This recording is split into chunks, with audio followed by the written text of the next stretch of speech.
வயசில் ஸ்லைட்டாக போலியோ இருந்தது. இப்போ வந்து பாம்பேயில் போய் ஒரு ஆக்சிடெண்ட்டில் கொஞ்சம் அதிகமாகிடுச்சு. அதுக்கு முன்னாடி நான் யூஸ்வலாக தெரியும், நார்மலாக தான் இருப்பேன். மாறணும் அப்படின்னு சொல்லி ஹெல்த் ஃபீல்டில் வரணும்னு சொல்லிட்டு 2009 டயக்னாஸ்டிக் சென்டர் ஆரம்பித்தோம். ஆர்டி டயக்னாஸ்டிக்ஸ் அப்படின்னு சொல்லிட்டு. அது வந்து இப்போ வந்து ப்ரைவேட் லிமிட்டடை மாற்றி இப்போ தமிழ்நாட்டில் ஒரு 15 இடத்துல லெபார்ட்ரி, செயின் லெபார்ட்ரி பண்ணிகிட்ருக்கோம். இந்த இதில் யங் என்டர்பிரினர் ரொம்ப பேர் இருக்காங்க. நான் வந்து young entrepreneur by age wise, aged young entrepreneur. அதனால் இன்னொரு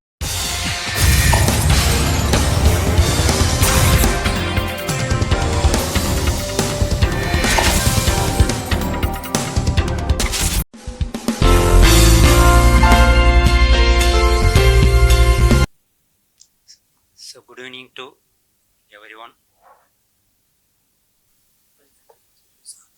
ஒரு கல்லூரியில் பேராசிரியர்னா, ஒரு யூனிவர்சிட்டியில் பேராசிரியர் இருந்தேன் பாம்பேயில். இங்கே தான் படித்தேன். சின்ன வயசில் மெடிக்கல் ஃபீல்டுக்கு போகணும் அப்படிங்கிற ஒரு எண்ணத்தோட நம்ம எஜுகேஷன் இருந்தது. அப்போ வந்து நம்ம வாய்ப்பு கிராமத்துலேருந்து வந்ததுனால அதை வந்து ஒரு கேப்சர் பண்ணி போக முடியலை. அப்புறம் வந்து நமக்கு படிக்க வாய்ப்பு கிடைச்சது வந்து பிஏ எக்கனாமிக்ஸ் படிக்கிறதுக்கு ஒரு வாய்ப்பு கிடைச்சது. அப்புறம் வந்து யூனிவர்சிட்டியில், மதுரையில் யூனிவர்சிட்டியில் படித்தேன் நான்.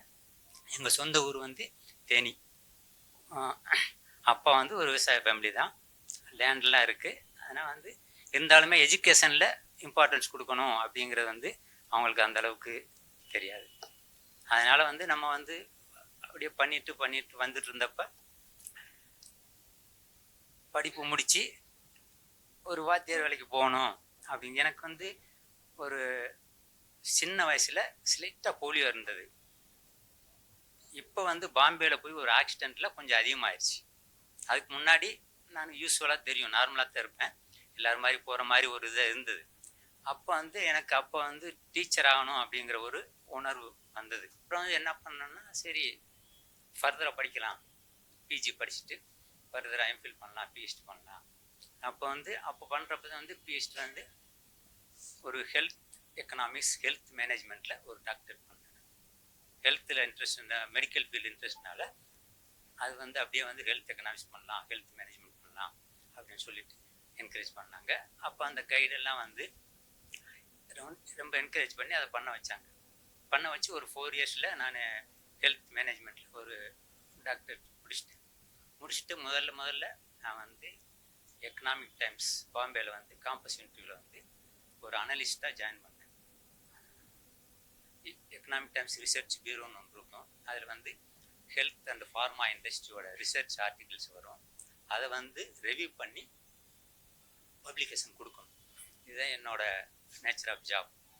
அது பண்ணிகிட்ருக்கிறப்ப சில மெடிக்கல் டாக்டர்ஸோட அவங்கள மீட் பண்ணி அவங்க கொடுக்குற டேட்டாவெல்லாம் கிளாரிஃபை பண்ணணும், வெரிஃபை பண்ணணும், அத்தன்டிசிட்டி கொடுக்கணும். இந்த அத்தன்டிக்காக இந்த ஆர்டிக்கிள் வந்து பப்ளிகேஷனுக்கு போகலாம், நெக்ஸ்ட் டே மார்னிங் போகணும் அப்படின்னா இன்றைக்கி நைட் உட்காந்து நான் கொடுக்கணும்.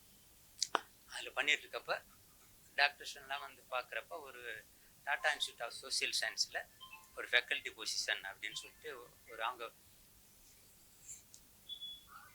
ஹெல்த் மேனேஜ்மெண்ட் அப்படின்னு சொல்லிட்டு ஒரு கோர்ஸ் வச்சுருக்காங்க. டாக்டர்ஸ், மெடிக்கல் டாக்டர்ஸ்க்கு வந்து ஒரு டீச் பண்ணுறதுக்கு வந்து அட்மினிஸ்ட்ரேட்டிவ் ஸ்கில்ஸ் கொடுக்குறதுக்கு வந்து ஒரு கோர்ஸ் வச்சுருந்தாங்க. அதில் ஒரு ஃபேக்கல்ட்டி இருக்குது, நீங்கள் டீச்சிங்கில் இன்ட்ரெஸ்ட் இருந்தால் சொல்லுங்கன்னு சொல்லிட்டு ஒரு டாக்டர், ஜஸ்லோக் ஹாஸ்பிட்டல் பாம்பேயில் ஒரு டாக்டர் வந்து சொன்னார், ஒரு சீனியர் ப்ரொஃபஸர் வந்து. அவர் வந்து சொல்லி பண்ணார். போனோன்னா அதில் போய் நான் டீச்சிங்கில் போயிட்டேன். அப்புறம் டீச்சிங்கில் போயிட்டு அதில் ஒரு அந்த டாக்டர்ஸ், எம்டி டாக்டர்களுக்கு அட்மினிஸ்ட்ரேஷன் சொல்லி கொடுக்குற ஒரு கோர்ஸ் பண்ணியிருந்தேன்.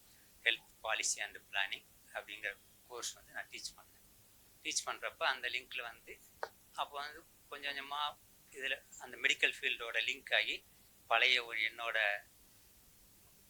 அந்த எய்ம் மெடிக்கல் போகணும் அப்படிங்கிற ஒரு எய்ம் வந்து கொஞ்சம் மைண்டில் வந்துச்சு.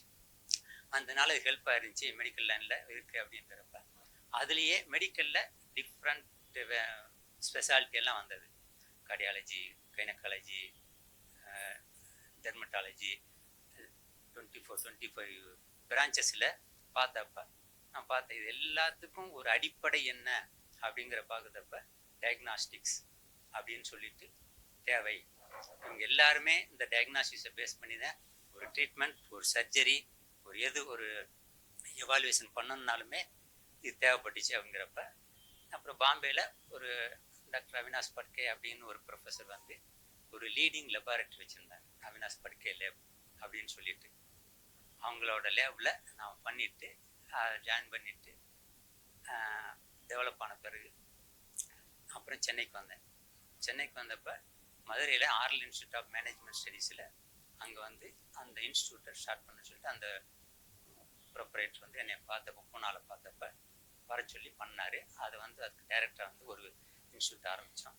அப்புறம் வந்து சென்னைக்கு வந்துட்டு ஒரு தொழில் முனைவோராக மாறணும் அப்படின்னு சொல்லிட்டு ஹெல்த் ஃபீல்டில் வரணும்னு சொல்லிட்டு 2009 ஒரு டயக்னாஸ்டிக் சென்டர் ஆரம்பித்தோம், ஆர்டி டயக்னாஸ்டிக்ஸ் அப்படின்னு சொல்லிட்டு. அது வந்து இப்போ வந்து ப்ரைவேட் லிமிட்டடை மாற்றி இப்போ தமிழ்நாட்டில் ஒரு 15 இடத்துல லெபார்ட்டரி, செயின் லெபார்ட்டரி பண்ணிகிட்ருக்கோம். அடுத்து வந்து பேன் இந்தியா போகலான்னு சொல்லிட்டு இன்வெஸ்டர் எல்லாம் பார்த்துட்டு பண்ணிகிட்ருக்கோம்.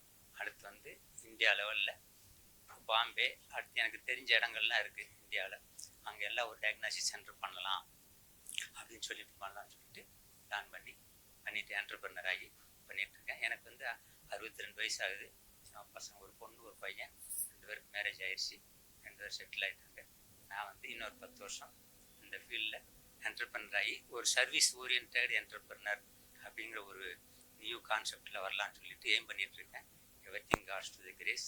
அண்ட் இந்த இதில் யங் என்டர்பிரனர் ரொம்ப பேர் இருக்காங்க. நான் வந்து young entrepreneur by age wise, அதனால் வந்து ஏஜ்டு யங் என்டர்பிரனர், அதனால் இன்னொரு 10 வருஷம் என்டர்பிரனர் இருக்கலாம் அப்படிங்கிற எண்ணத்தில் இந்த வாய்ப்பு கொடுத்த பாபு அவர்களுக்கும் நன்றி தெரிவிச்சுக்கிறேன். நன்றி, வணக்கம். நீங்கள் இந்த சேனலுக்கு புதுசாக இருந்தால் நம்ம சேனலை சப்ஸ்கிரைப் பண்ணுங்கள், லைக் பண்ணுங்கள், ஷேர் பண்ணுங்கள்.